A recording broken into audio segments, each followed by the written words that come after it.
दोस्तों, देश के अंदर यूजीसी के मसले पर अब कहीं ना कहीं नाराजगी खुलकर सामने आ रही है। केंद्र सरकार के एक फैसले के बाद अब यह सवाल उठने लगा है कि क्या सवर्णों को, क्या जनरल कैटेगरी के लोगों को हिंदुस्तान में रहने का हक नहीं है। यूनिवर्सिटीज में लागू हुआ यह नया कानून क्या कहता है, यूजीसी के जरिए से कैसे जनरल कैटेगरी सवर्णों को टारगेट किया जा रहा है या फिर क्या कुछ इसके अंदर है, इसे समझना बेहद जरूरी है। और इसीलिए आज हमने अपने देश की बात में खास मेहमान उत्तर प्रदेश सरकार के पूर्व शिक्षा मंत्री डॉक्टर रविंद्र शुक्ला जी को बुलाया है, जो कि हिंदी साहित्य भारती के अंतर्राष्ट्रीय अध्यक्ष भी हैं। सर, बहुत बहुत स्वागत है। जय हिंद, वंदे मातरम। आज आपने समय निकाला।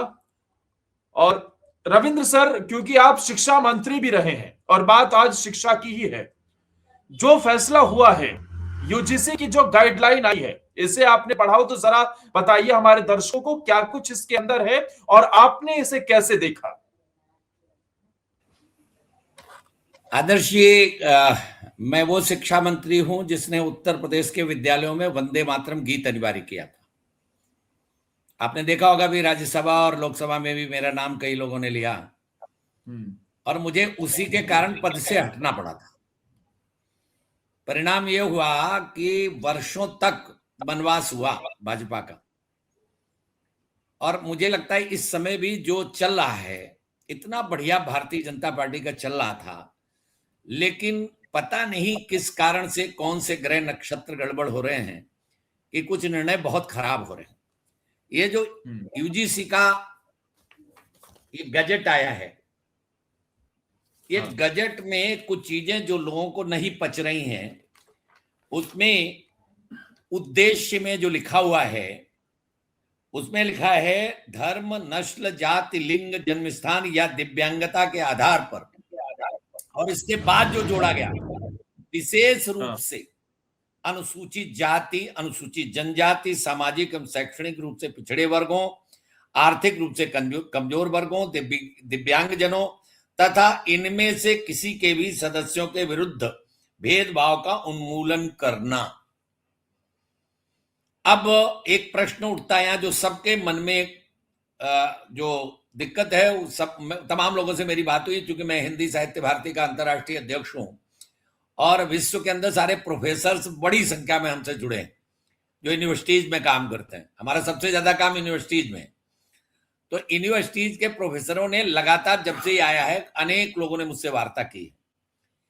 अब ये विशेषकर इस रूप का जब शब्द कहा गया, तो किसी को भी इनमें से कुछ भी अगर ना जाति से भी बुला लिया गया, मान लीजिए एक ब्राह्मण, क्षत्रिय, वैश्य का कोई बच्चा जो बहुत अच्छा परफॉर्म कर रहा है और तेजी के साथ बढ़ रहा है, उसके प्रति एक षड्यंत्र हुआ और उस षड्यंत्र में एक शिकायत हो गई गोपनीय, इसने मुझे अपमानित किया या इसने मेरे बारे में ऐसे शब्द कहे। तो आपको जानकर मैं एक और इसमें से कहना चाहता हूं, जो इसमें बहुत महत्वपूर्ण बात है वो ये कि यदि ये समता हेल्पलाइन एक है, बनाई गई है, ये जो है इस गजट का 6वां जो बिंदु है, उसमें यह है कि यदि सूचना देने वाला व्यक्ति ये अनुरोध करता है तो भेदभाव की सूचना देने वाले हितधारक की पहचान गोपनीय रखी जाएगी। आदर्श जी, अगर किसी व्यक्ति ने झूठी शिकायत कर दी और जिसके विरुद्ध कर दी, उसे ये तक नहीं मालूम है कि किसकी शिकायत है, किसके साथ मैंने ऐसा किया है, और उस लड़के का कैरियर, उस छात्र छात्रा का कैरियर बर्बाद हो जाएगा कि नहीं। ये अगर किसी को कहा जाए ये पोंगा पंडित है, ये झूठा है, ये ब्राह्मणों के नाम पर कलंक है, या ये ठाकुर नहीं, ये तो ये है, अगर इन लोगों, क्या इनका कोई सम्मान इस भारतवर्ष में नहीं है क्या? भाई, जो संविधान है वो तो सबको समता का अधिकार देता है, और इसका उद्देश्य अगर सबको समता का अधिकार है तो ब्राह्मण, क्षत्रिय, वैश्य को अलग क्यों किया गया? उसमें क्यों विशेषकर उन्हीं का नाम लिया गया? एक और बात बताता हूं, इसमें परिभाषा में भी एक चीज दी गई जाति आधारित भेदभाव का अर्थ है अनुसूचित जातियों, अनुसूचित जनजातियों एवं अन्य पिछड़े वर्गों के सदस्यों के विरुद्ध केवल जाति या जनजाति के आधार पर भेदभाव। अब आप बताइए, फिर इसके बाद एक और मजेदार बात इसमें है, जो समता समिति गठित की जाएगी जो इसकी देखरेख करेगी, उस समता समिति में जो लोग हैं उनको जरा सुन लीजिए। उसमें लिखा है कि संस्थान के प्रमुख पदेन अध्यक्ष होंगे, जो संस्था के हेड होंगे, इंस्टीट्यूशन के जो हेड हैं वो उसके पदेन अध्यक्ष होंगे।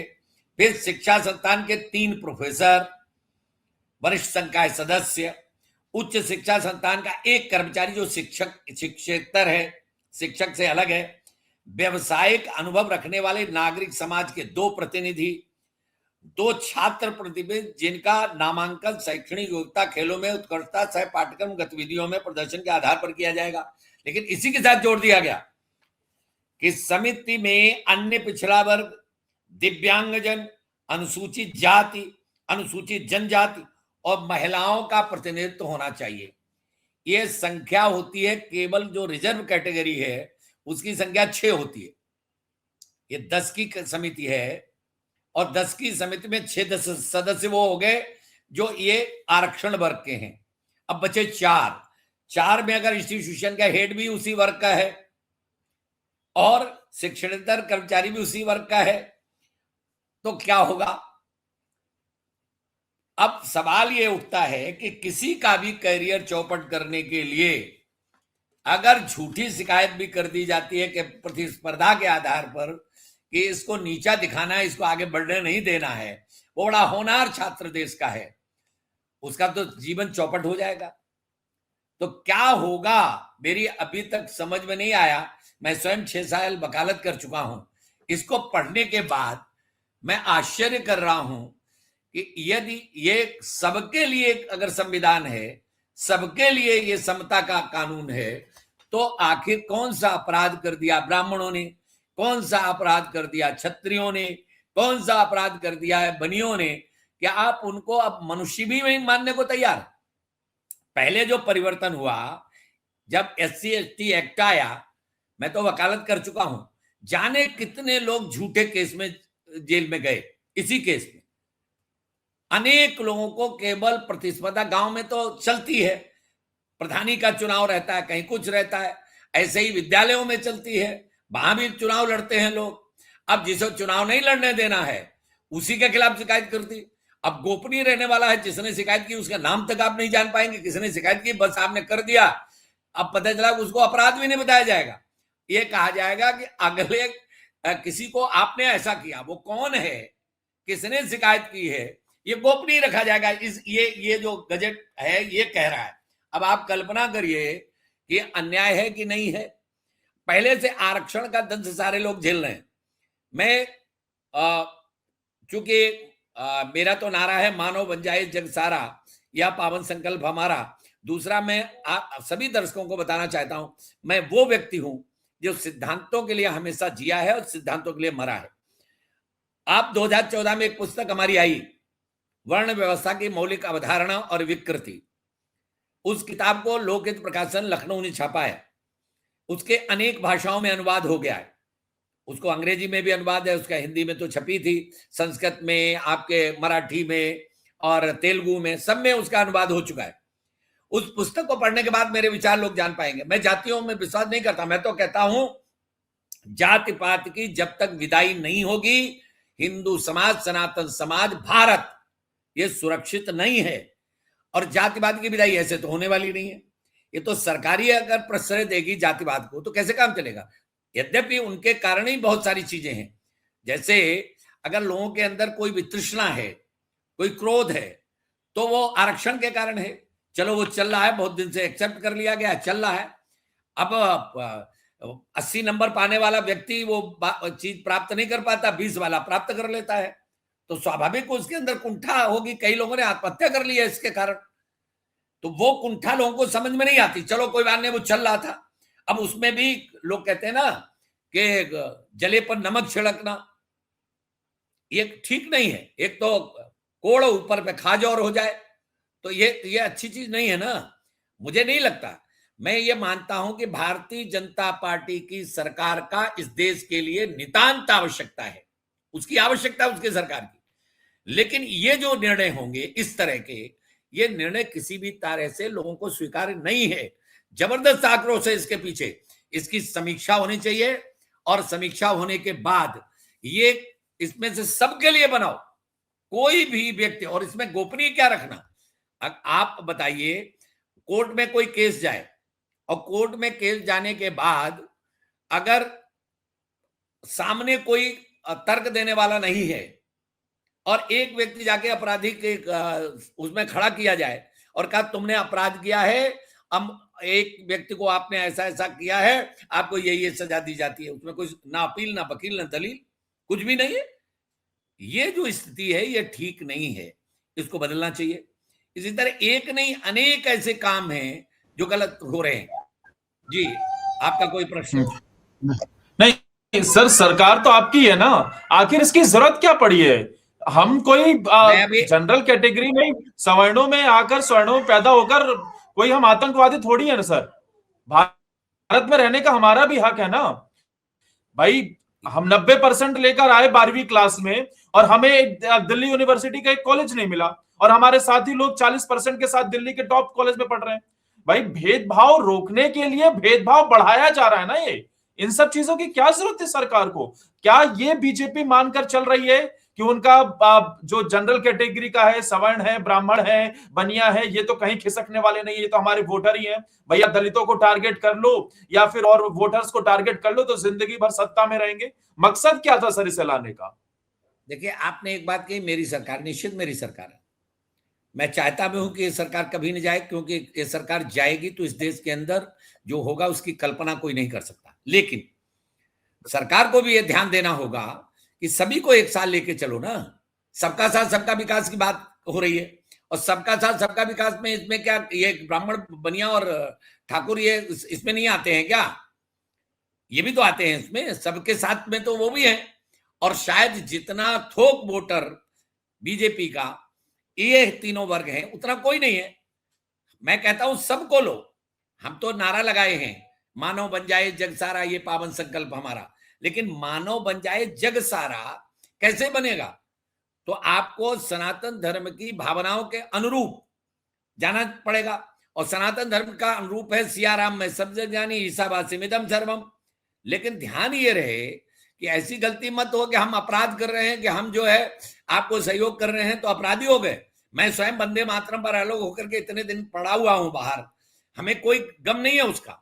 मैं तो काम कर रहा हूं और सनातन धर्म के लिए रात दिन समर्पित हूं, कर रहा हूं, अभी भी जीवन भर करूंगा, जब तक सांस रहेगी तब तक करूंगा। लेकिन मैं सरकार को ये चेतावनी देता हूं, एक कार्यकर्ता होने के नाते, राष्ट्रीय स्वयंसेवक संघ का तृतीय शिक्षित स्वयंसेवक होने के नाते, एक प्रचारक के नाते, एक चिंतक के नाते, एक लेखक के नाते, कि मैं जो, और पत्रकार के नाते मैं ये कह रहा हूं कि इस पर पुनर्समीक्षा अगर नहीं हुई तो इसका खामियाजा भाजपा को भुगतना पड़ सकता है। इसलिए निश्चित रूप से इस पर चिंतन होना चाहिए। जी बिल्कुल बिल्कुल जाहिर सी बात है सर। और कॉलेजेस के अंदर रिजर्वेशन तो पहले से ही था। रिजर्वेशन की वजह से आप जो कितना यंग टैलेंट है, जो ब्रेन है, वो ब्रेन ड्रेन होने का रीजन यही तो है ना। जब भारत में अच्छा व्यक्ति जो मेहनत करके कर रहा है उसे नौकरी मिलेगी नहीं और -40 वाला नौकरी खा जाएगा तो फिर, और कल को अच्छा ये भी एक दिलचस्प बात है सर कि फिर आप उनके खिलाफ बोल नहीं सकते हैं। नहीं तो आपको, उनको एक और कानून मिला हुआ है कि उसके जरिए से अगर आपने उनकी तरफ बोल दिया, मान लीजिए -40 वाला डॉक्टर बन गया, अब -40 वाला डॉक्टर तो क्या ही बनेगा, इंजेक्शन वगैरह गलत लगा दिया, किसी की मौत वगैरह हो गई तो आप कंप्लेन भी नहीं कर सकते। नहीं तो वो बोल देंगे फलाने कानून के जरिए से, SC/ST एक्ट के जरिए से गिरफ्तार कीजिए। देखिए, मेरे अपने व्यक्तिगत अगर विचार पूछेंगे तो इसमें एक विचारक के नाते, इस देश में जब तक ये जातिवाद की राजनीति होती रहेगी, जातियों को संतुष्ट करने की राजनीति होती रहेगी, तब तक ये खाई कभी पटेगी नहीं। इसलिए उसका तरीका ये है कि हमारे जो निम्न, जिनको आप गरीब मानते हो, दलित मानते हो, जिनको अनुसूचित मानते हो, इन अनुसूचित जनजाति के लोगों को आपको निशुल्क हर तरह की कोचिंग मुहैया करानी चाहिए। उसके लिए इंफ्रास्ट्रक्चर डेवलप होने चाहिए और इतना इंफ्रास्ट्रक्चर हो कि ये स्वाभिमान के साथ खड़े हो सकें। जब कंपटीशन में उतरे तो किसी से भी कम अपने आप को ना माने, नहीं तो इनके अंदर ये हीन भावना हमेशा रहेगी। ये हीन भावना रहेगी कि हमने 30-35 अंक पाकर भी हमने ऐसा कर लिया और मेरा वो साथी था उसने 80 अंक लेकर भी नहीं कर पाया, तो वो हमेशा भले ही सामने कुछ भी दिखे लेकिन अंदर उसके तो यही रहेगा कि अगर ये आरक्षण ना होता तो हम नहीं जा पाते। तो और उनके अंदर जो देखिए हमेशा अंदर छिपा हुआ जो ज्ञान है या अंदर छिपी हुई जो शक्ति है, वो शक्ति जब तक आप जगाएंगे नहीं तब तक इन लोगों के अंदर स्वाभिमान पैदा नहीं होगा। इसलिए इनका स्वाभिमान पैदा करने के लिए हर तरह की सुविधा इनको दी जानी चाहिए, लेकिन जब प्रतिस्पर्धा में इनको लाओ तो बिल्कुल मांझ करके लाओ, ताल ठोक के ये लोग बाकी सबसे लड़ें, उससे आगे निकलें, तब इनके अंदर स्वाभिमान पैदा होगा। और इनके अंदर स्वाभिमान पैदा होगा और दूसरे के अंदर जो ईर्ष्या पैदा हो रही है या जो द्वैत पैदा हो रहा है, अलग अलग जो भाव पैदा हो रहे हैं, उनके खिलाफ जो रिएक्शन है वो रिएक्शन भी खत्म होगा। ये रास्ता है इसका। लेकिन इस गजट में जो प्राविधान किए गए हैं उससे बहुत लोग सशंकित हैं। मुझे सैकड़ों ने टेलीफोन किए हैं और प्रोफेसर ने टेलीफोन किए कि ये जो विश्वविद्यालय है ये तो अखाड़े बन जाएंगे। अब जाने कितनी एफआईआर लाज होंगी इसके बाद, अब कितना क्या क्या होगा, ये कुल मिलाकर ठीक नहीं है। दूसरी बात ये छोड़ दीजिए, मैं तो अगर आपकी अनुमति हो तो एक और बात बताएं। उत्तर प्रदेश में बिल्कुल अनुमति है आपकी? मैं एक विषय और छेड़ना चाहता हूं। बिल्कुल उत्तर प्रदेश में आयुष्मान कार्ड की जो शर्तें हैं बनने की, उसमें एक शर्त ये भी है कि परिवार में 6 सदस्य होना अनिवार्य है। अब जरा हमको बताइए आदर्श जी कि किस हिंदू के घर में अब 6 सदस्य मिलेंगे? आयुष्मान कार्ड कैसे बनेगा उसका? इसलिए आयुष्मान कार्ड जो बन रहा है उत्तर प्रदेश में वो एक वर्ग विशेष का बन रहा है। आप अगर जितने आयुष्मान कार्ड बने हैं उनकी संख्या आप तो पत्रकार हैं, इनको जरा संख्या ढूंढिएगा और फिर देखिए किस वर्ग के सबसे ज्यादा बने हैं। ये आप जाइए किसी अस्पताल में, सरकारी में लाइन किनकी ज्यादा है, अस्पतालों में जो आयुष्मान कार्ड लग रहे हैं वो किसके सबसे ज्यादा है, समझ में आ जाएगा। कहां ले जा रहे हैं हम समाज को, कहां ले जा रहे हैं इस देश को सारा। अब जाकर के जब किसी तरह हमारा स्वाभिमान वापस हो रहा है तब हम ऐसी गलती कर रहे हैं कि स्वाभिमान अगर कुचल गया तो ये भारत कभी फिर खड़ा नहीं हो पाएगा। आशा जिनसे थी वो ही अगर इस तरह की गलती करेंगे तो ठीक नहीं है। समाज आशा करता है, अगर कोई बेवड़ा बैठ के शराब पीता है तो उसको कोई भी कॉग्निजेंस नहीं लेता, लेकिन जिससे अगर कोई प्राइमरी का अध्यापक इस तरह दिखाई दे जाए तो लोग उंगली उठाएंगे कि देखिए इसको क्या हो गया, ये तो पागल हो गया। हमसे अपेक्षाएं हैं समाज को, तो जो अपेक्षाएं हैं अगर उसके विपरीत हम जाएंगे तो बाकी के लिए इतना रिएक्शन होगा लेकिन हमारे लिए इतना रिएक्शन होगा। ये समझने की आवश्यकता, भारतीय जनता पार्टी के नेतृत्व को ये समझने की आवश्यकता है कि ये समाज, ये देश, यहाँ के लोग आपसे जो अपेक्षा कर रहे हैं किसी से नहीं कर रहे, आप पर विश्वास करते हैं। इसलिए इस विश्वास को टूटने न दिया जाए और जो इस तरह के प्राविधान हैं इन पर पुनर्विचार करके ठीक किया जाए इनको, ताकि सारा समाज एकजुट होकर के रहे। हम चाहते हैं तो अंत्योदय के पुजारी हैं, हम पंडित दीनदयाल उपाध्याय के अनुचर हैं। पंडित दीनदयाल उपाध्याय का यह कहना था कि कुएं में गिरे हुए, गड्ढे में गिरे हुए व्यक्ति को उठाने के लिए अपर वर्ग को, ऊपर वाले वर्ग को घुटने के बल बैठ करके नीचे हाथ देना चाहिए और उसका हाथ पकड़ के नीचे वाले को उठने का प्रयत्न करना चाहिए, तब जाकर के धरातल पर खड़े हो पाएंगे। और सारा समाज एक धरातल पर जब तक नहीं खड़ा होगा तब तक देश पूरी तरह से खड़ा नहीं हो पाएगा। इसलिए उसको खड़ा करने के लिए ऐसा नहीं कि ऊपर वाले को कुएं में गिरा दो, नीचे वाले को उठा लो। ये तो कम्युनिस्टों की सोच है, ये तो वामपंथियों की सोच है।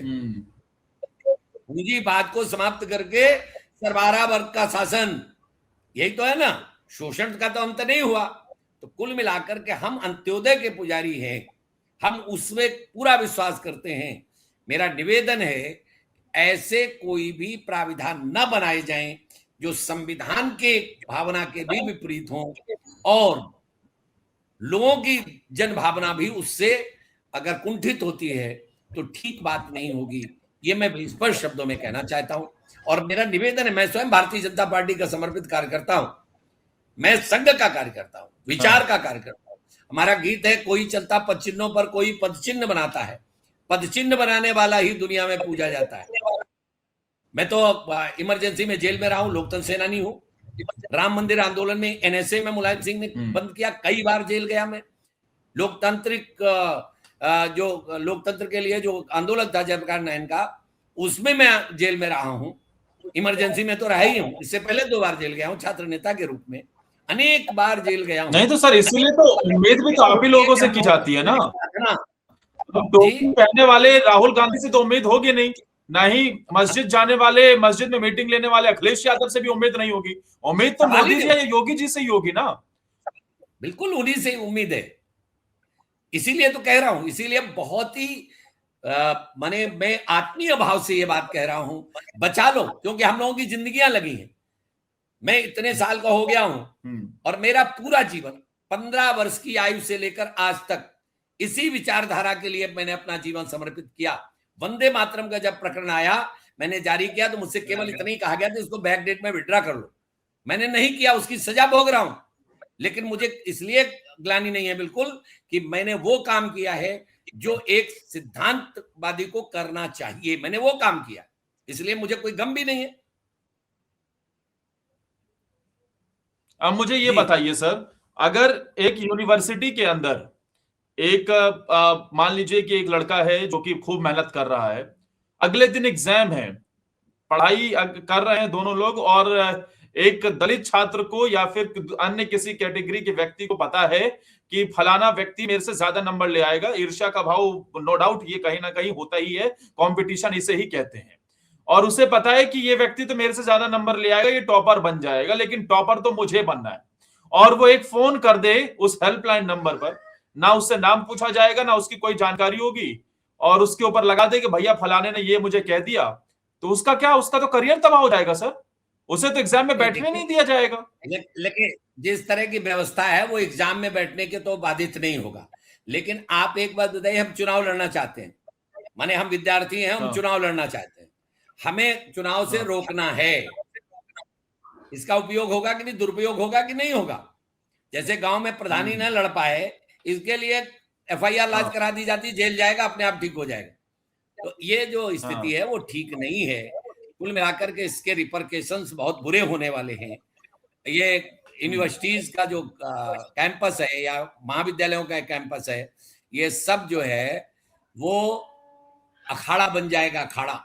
इसको रोकना होगा, क्योंकि मैंने इसको बहुत ढंग से पढ़ा है। मैं साफ शब्दों में कहता हूं, इसकी पुनर्समीक्षा उच्च स्तरीय होनी चाहिए। और जिन प्राविधानों को मैं कह रहा हूं, एक तो ये है कि इसके उद्देश्य को बदला जाना चाहिए, इसमें सभी के लिए प्राविधान होना चाहिए। इसके बाद परिभाषाएं, जहां ग है उसको भी बदला जाना चाहिए। इसके बाद जो है वो जो समता समिति गठन का मामला है, उसको भी बदला चाहिए, उस जो इसमें उसका व्यवस्था है उसको बदला जाना चाहिए। इसके अलावा ये बिल्कुल हटा देना चाहिए तत्काल, यदि सूचना देने वाला व्यक्ति अपने नाम गोपनीय रखना चाहता है तो वो रख सकता है, उसका नाम ओपन नहीं किया जाएगा। ये क्या मतलब हुआ? बिल्कुल पता नहीं क्या सोच के ये गजट जारी हुआ, इसको क्या कोई षड्यंत्र है, क्या है, मैं नहीं समझ में आ रहा है, लेकिन ये गलत है, बिल्कुल गलत। नहीं तो ये तो सर आपसे बेहतर कोई बता भी नहीं पाएगा ना कि इसके पीछे क्या मंशा रही होगी। मतलब अब पार्टी चाहती क्या है, सरकार चाहती क्या है, क्या क्या उद्देश्य के साथ इसे लागू किया गया होगा। मुझे ऐसा लगता है, हाँ, माने हो भी सकता है, नहीं भी हो सकता, मैं नहीं जानता, क्योंकि मैं क्या बताऊं कैसे ये हुआ है। लेकिन मुझे ऐसा लगता है कि इस पर ध्यान नहीं दिया गया। और इसके रिपरकेशंस, इसके परिणाम क्या होंगे, इस पर बहुत अच्छी समीक्षा नहीं हुई है। यद्यपि बहुत विद्वान इसमें थे, इसको बनाने में अनेक ऐसे थे जो विधिवेत्ता थे। उन विधिवेत्ताओं के द्वारा भी ऐसा क्यों हुआ मुझे अभी तक समझ में नहीं आ रहा। अनेक विधिवेत्ताओं के बाद भी ये है, इसका स्पष्टीकरण आना चाहिए। जो मैं समझा हूं, मैंने आपको ये प्राविधान बताए, इन प्राविधानों को निश्चित रूप से संशोधित करना होगा। नहीं किया तो फिर परिणाम भी ठीक नहीं होंगे। यही मेरा निवेदन है और मुझे लगता है कि मैं पर्याप्त सीधे सीधे मैंने बात की है, क्योंकि मुझे कुछ खोने का डर नहीं है और मुझे तो केवल यह है कि जो सत्य है उसको बोलूंगा, चाहे इसके लिए जो परिणाम मुझे भुगतने होंगे मैं भुगतने के लिए तैयार हूं। लेकिन कुल मिलाकर के मोदी जी से भी मैं निवेदन करता हूं, अमित शाह जी से भी निवेदन करता हूं, दोनों परिचित हैं मेरे। मोदी जी से मेरी खूब वार्ता हुई है, पहले जब से प्रधानमंत्री बने तब से वार्ता नहीं हुई। अमित शाह जी से भी परिचित हूं। मैं तो संघ का तृतीयवत शिक्षित स्वयंसेवक हूं, प्रचारक रहा हूं, तो आप कल्पना कर सकते हैं कि मेरा भाव क्या होगा। आज भी भाव यही है कि हमारी इस साधना को, जो हमने पूरा जीवन दिया है इस विचारधारा को, आज भी वही काम कर रहा हूं और अंतिम सांस तक यही करूंगा। इसको मरने ना दिया जाए, इसको नुकसान ना होने दिया जाए। बस यही निवेदन करता हूं अपने नेतृत्व से कि तत्काल इस पर विचार करें और लोगों को आंदोलन से बचाएं, क्योंकि इससे बहुत लोगों में आक्रोश है, ये दिखाई देता। क्योंकि मुझे ही इतने लोगों ने मेल किए हैं, इतने लोगों ने लिखा है मुझे, मेरे फेसबुक पे बहुत सारी उल्टी सीधी बातें लिखी हैं जी। और इसमें टारगेट भी अलग तरीके से किया जा रहा है।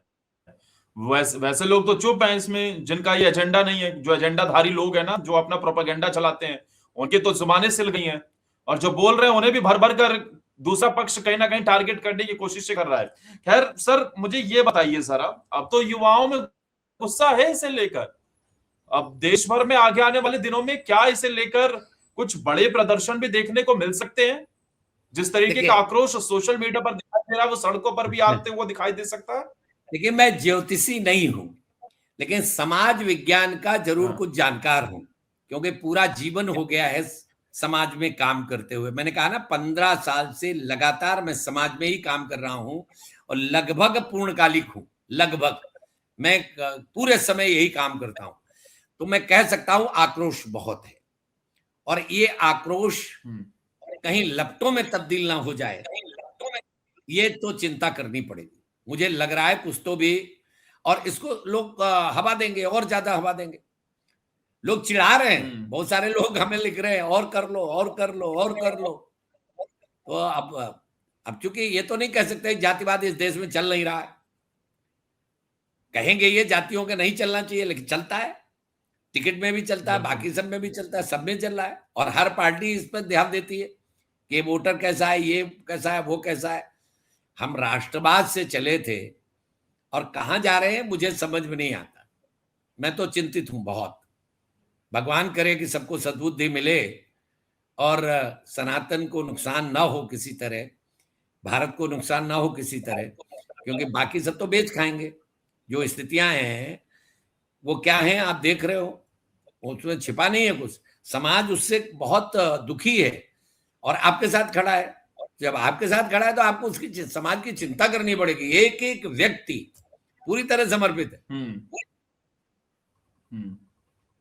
लेकिन हैरानी की बात यह है ना सर, कि जब आपकी ही चिंता को सरकार में बैठे नुमाइंदे नहीं सुनेंगे, तो फिर हम तो छोटे से पत्रकार हैं और आम बच्चे जो पढ़ाई कर रहे हैं उनकी आवाज कहां तक पहुंचेगी? जब देश के सबसे बड़े आबादी वाले राज्य के पूर्व शिक्षा मंत्री की बात सत्ता ना सुने, आपकी चिंता को नहीं माना जा रहा हो, तो फिर हमारी चिंता का क्या होगा सर? देखिए, अभी तो 2-3 दिन हुए हैं। ये जो आप कर रहे हो ये आपका धर्म है, ये जो मैं कर रहा हूं ये मेरा धर्म है। दोनों का धर्म मिलकर के यही तो धर्म है कि हम जो है सत्ता के सामने अपनी बात पहुंचा दें। सत्ता के सामने जब ये बात पहुंचेगी तो हो सकता है कि इसमें परिवर्तन हो। जो हम कर सकते हैं वो हम कर रहे हैं। हर व्यक्ति को अपना कर्म, अपना धर्म याद रखना चाहिए। हम वही कर्म कर रहे हैं, यही हमारा दायित्व है। आपका भी यही दायित्व पत्रकार के नाते कि ऐसे विषयों को लोगों के सामने तक ले जाएं। लेकिन बस ध्यान ये रखना है कि ऐसा ना हो कि कहीं बिल्ली बीच में आकर के और बंदर बाट में पूरा समाप्त कर दे सब। और ये लोग ताक में बैठे हुए हैं, एक मौका भर मिले, और इतना भी मौका मिलता, बिना मौके के तो इतने सारे अटेम्प्ट हो चुके हैं, कुछ है नहीं कहने के लिए, तब भी कुछ तो एक नई चीजें खड़ी कर देते हैं। जिसका न सिर है, न पैर है, न कुछ भी है, उसकी बात खड़ी कर देते हैं। आज आप जब ये करेंगे तो उन्हें कम से कम विरोध करने का अवसर मिल जाएगा, और ये ठीक नहीं है। कुल मिलाकर के ऐसे कदम नहीं उठाने चाहिए जिन पे उनको लाभ हो। हम जाने अनजाने शत्रु दल को ही, या यूं कहें जो इस देश के विरोधी हैं, तो पूरी तरह से सरकार उखाड़ फेंकना चाहते हैं, उसके लिए क्या क्या षड्यंत्र करते हैं। जो बांग्लादेश में हुआ, जो नेपाल में हुआ, जो श्रीलंका में हुआ, जो बाकी जगह हुआ, ये वही इकोसिस्टम काम कर रहा है। और इस इकोसिस्टम को अगर कुछ भी हम हाथ में पकड़ा देते हैं तो ठीक नहीं होगा। इसलिए मेरा करबद्ध प्रार्थना है केंद्रीय नेतृत्व से कि तत्काल इसकी समीक्षा हो, इस पर गंभीर चिंतन हो, और ये प्राविधान किसी भी तरह से समाज के लिए हितकारी नहीं है। ये खाई को और बढ़ाएंगे, वैमनस्य बढ़ाएंगे, लोग तो बैठे और हुए हैं, उस वैमनस्यता का परिणाम बहुत घातक हो सकता है। कुछ लोग तैयार बैठे हुए हैं पहले से ही कि एक मौका मिले और जॉर्ज सोरोस के इस इशारे पर भारत को अस्थिर करने का प्रयास हो, लेकिन सही तरीके से, करबद्ध तरीके से ये बात पहुंचे। और जो कुछ भी हुआ है यूजीसी के जरिए से, जो यूनिवर्सिटीज में करने की कोशिश है, कहीं ऐसा ना हो कि ये इस बात का रियलाइजेशन बाद में हो कि अपने पैरों पर ही कुल्हाड़ी मार बैठे हैं, जिसे ये समझ बैठे हैं कि भैया वो तो घर का ही आदमी है, कहीं जाने वाला नहीं है। तो ऐसा नहीं होता है कि घर के भी दरवाजे खुलते हैं और हो सकता है कि वो व्यक्ति भी घर से बाहर निकल जाए, तब ज्यादा परेशानी हो जाएगी। खैर, इस पूरे मसले पर सर जरूरत यह है कि बाकी जात पात से, सब धर्म से, सब चीजों से ऊपर उठकर किसी एक को निशाना ना बनाया जाए। वो बहुत खराब लगता है, और जो कुछ भी हो रहा है उसके जरिए से एक ऐसा लगने लगा है कि जैसे टारगेट किया जा रहा है, और ये बिल्कुल भी उचित नहीं है। किसी को व्यवस्था देने के लिए किसी दूसरे वर्ग को टारगेट करना ये उचित नहीं है। खैर, डॉक्टर रविंद्र सर, बहुत बहुत शुक्रिया, आप हमारे साथ जुड़े, आपने अपना समय निकाला। पूर्व शिक्षा मंत्री उत्तर प्रदेश सरकार के, 4 बार आप एमएलए रहे, मंत्री भी रहे कई बार। वंदे मातरम आपने जब इसे कंपलसरी कर दिया तो उसके बाद आपको अपना वो पद भी गंवाना पड़ा। लंबी आपके साहित्य में भी आपकी बहुत बड़ी भूमिका रही। बहुत बहुत शुक्रिया सर, आपने समय दिया, आप जुड़े। फिर किसी विषय पर चर्चा करेंगे। जय हिंद, वंदे मातरम। जी आदर्श जी, नमस्कार, सभी को नमस्कार, धन्यवाद। तो दोस्तों, यूजीसी की नई गाइडलाइन के जरिए से जो कुछ भी हो रहा है, उसने इस वक्त देश में आक्रोश का माहौल कहीं ना कहीं पैदा कर दिया है। एक गाइडलाइन जिसमें यह समझ आता है कि 10 में से 9 लोग तो एक तरफ है, लेकिन एक बेचारे मिंटू को छोड़ दिया गया है अलग, और उसका क्या गुनाह है, किसी के पास इसका कोई जवाब नहीं है। इस पूरे मामले पर यूजीसी की नई गाइडलाइन को लेकर सरकार किस तरीके से लेती है, क्या इसमें बदलाव होगा, इसमें आप हमारी आवाज बन सकते हैं। इसे ज्यादा से ज्यादा शेयर कीजिएगा, हमारे साथ जुड़िए, इस वीडियो को ज्यादा से ज्यादा शेयर कीजिए, कमेंट में अपना सपोर्ट दिखाइए। जय हिंद, वंदे मातरम। एक नई वीडियो के साथ, एक नए मेहमान के साथ फिर जुड़ेंगे। देश की बात में राष्ट्रहित डंके की चोट पर होगा। धन्यवाद।